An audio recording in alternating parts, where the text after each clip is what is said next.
Let's go over the techniques that we'll be using in myofascial release or myofascial massage. The most important one is the initial contact with the body.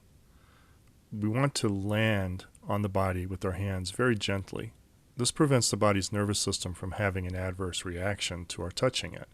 Once we've made this initial contact, we want to pause and then allow our hands to sink through the tissue to the level we wish to work at.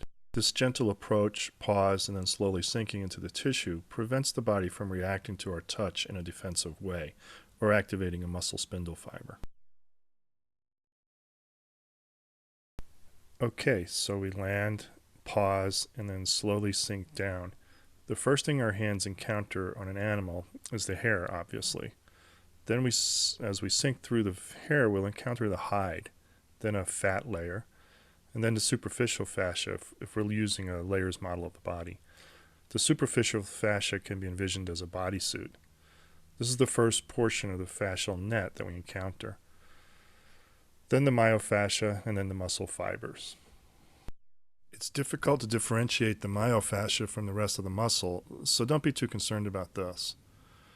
The ground substance of fascia has the ability to change from a gelatinous state to more of a solution state under sustained pressure. You saw this in the fascia intro section of this DVD. This is called thixotropy. As we melt down into the fascial net, we'll feel this thixotropy occurring under our hands as the tissue takes on a more solution quality. One more time. We gently land and sink down through the tissue, waiting for the body to let us in, if you will.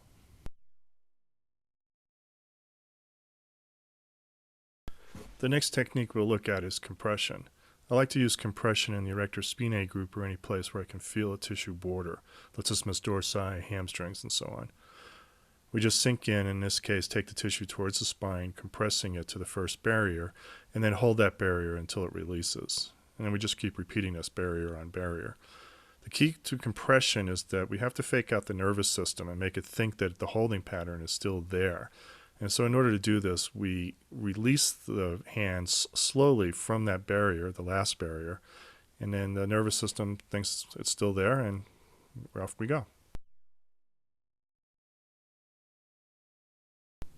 We're going to take a look at 3 tissue strokes that look like letters. The first one is the C stroke. In this stroke, we take the tissue in a C, just like a letter C. Here I'm on the hair. Then we'll sink into the fascia and take it in a C as the ground substance changes and allows that to occur. This is a very good way to break up adhesions in the tissue, since the C stroke seems to take the ground substance in multiple directions and creates differing force vectors in it. A scar here, which we'll cover more about in a later section in the DVD or special section. Let's look at the next letter stroke, and that's a J stroke.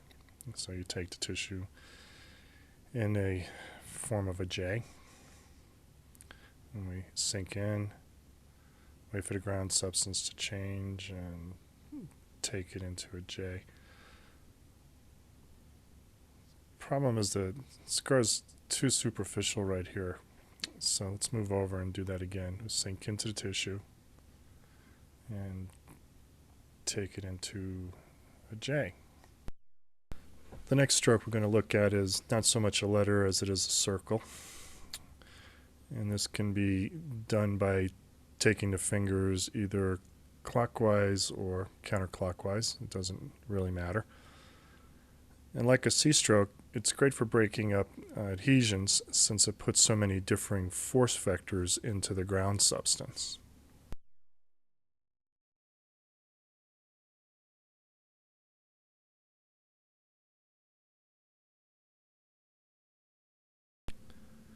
In areas where we can get a hold of or pick up a scar or a muscle group, we can use bending to break collagen and elastin fibers.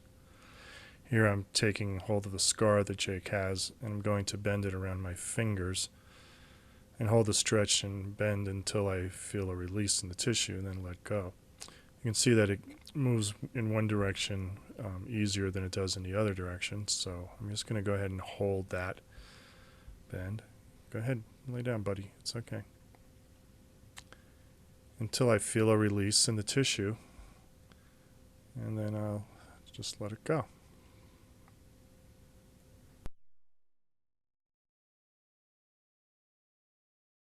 The next technique we're going to look at is both a diagnostic as well as a very effective technique, and it's called skin rolling. You've seen some of it in the video already. And what we do here is pick up a pinch of skin and roll it in all of the cardinal directions between our fingers. If we find a restriction, like right here, a place where the skin rolling is slowing down, that's a good place to work. The skin of the dog is not attached to superficial fascia as it is in humans or horses, and as such, the adhesions between the skin and superficial fascia are significant to us as myofascial release therapists. So let's pick up another pinch of skin, roll it some more, and let's roll over towards the scar here and see how that looks. Seems pretty good. That's skin rolling. As I said, skin rolling is both a diagnostic as well as a stroke in its own right, and it breaks up any adhesions that may exist between the superficial fascia and the skin, which is very therapeutic. We're going to use cross fiber friction to work with Jake's scar. The scar is oriented in this direction. And what we do in cross fiber is sink into the tissue and move it across the grain, if you will, of the collagen and elastin fibers. This is used quite extensively with working with scars. But we do have to get to the level of the collagen and elastin fibers in order for it to be effective. We can also use it back here in the erector spinae group as we go across the fibers of the erectors. So any muscle, as long as you're going across the orientation of their fibers, this is effective for lengthening that tissue.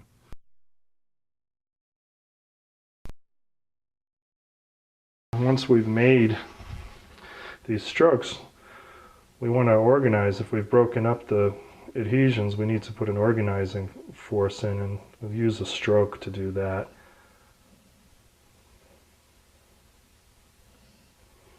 And that's a stroke. Sink in, engage the tissue, and just make a long stroke. As the fascia changes shape, and you can actually see in front of my fingers the wave. Now there's the scar from his surgery, and we're moving pretty nicely through that now.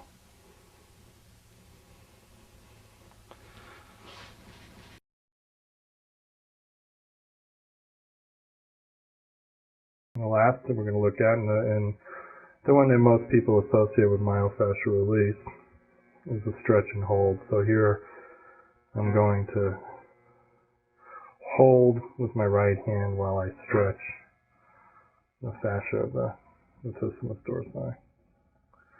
We're going to have to make sure we work on the other side of this guy so it doesn't just walk in circles. So those are basic strokes we're going to be using as we work with the major sections of the dog.